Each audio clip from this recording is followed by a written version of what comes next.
السلام علیکم دوستوں، ہم اپنی اس ویڈیو میں آگے بتائیں گے کہ جب عبد المطلب نے اپنے سبھی لڑکوں کو جمع کیا اور انہیں اپنی منت والی بات بتائی اور یہ بھی بتایا کہ عدی بن نوفل نے انہیں بے اولاد ہونے کا طعنہ دیا تھا۔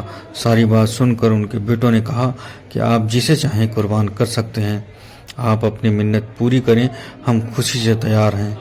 اس پر باپ نے بتایا کہ سبھی لوگ اپنے اپنے تیر پر اپنا نام لکھ کر لائیں۔ سبھی نے اپنے تیر پر اپنا نام لکھا اور پھال نکالنے والے کو دیے۔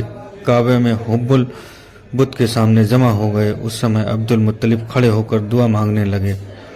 پھال نکالنے والے نے تیر پھینکے جس میں چھوٹے بیٹے عبداللہ کا نام نکلا۔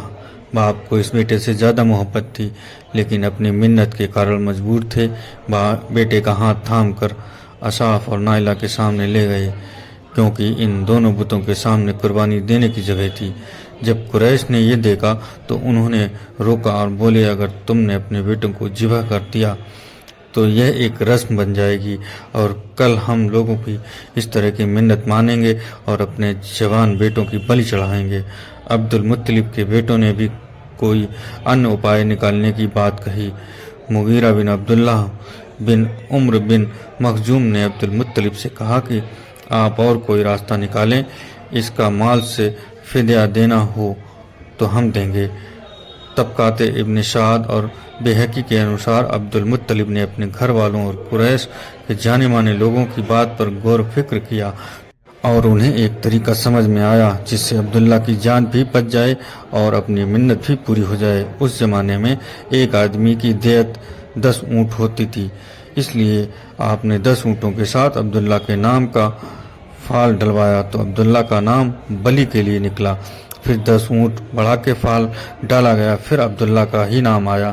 اس طرح اونٹوں کی سنکھیا جب 100 پر پہنچی تو اونٹوں کے نام کا فال آیا۔ اس پر انہوں نے 3 بار اس فال کو پھر ڈلوایا تو تینوں بار ہی اونٹوں کی قربانی دینے کا فال نکلا۔ اس طرح 100 اونٹوں کی بلی دے کر آپ نے منت پوری کی۔ کچھ اتہاس کی کتابوں میں آیا ہے کہ قریش اور گھر والوں کے کہنے پر آپ نے اس بارے میں خیبر جا کر کاہنہ سے رائے لینا سویکار کیا۔ آپ اور قریش کے کچھ لوگ خیبر گئے۔ سارا قصہ سنا کر اس نے بتایا کہ میں کل اس بارے میں بتاؤں گی۔ دوسرے دن اس نے ان لوگوں سے ایک آدمی کو دیت معلوم کی اور رائے دی کہ ہر بار 10 اونٹ بڑھاتے رہو اور فال ڈالتے رہو جب تک کہ اونٹوں کے نام کا فال نہ نکل جائے۔ اس طرح آدمی بھی بچ جائے گا اور تمہارا رب بھی خوش ہو جائے گا۔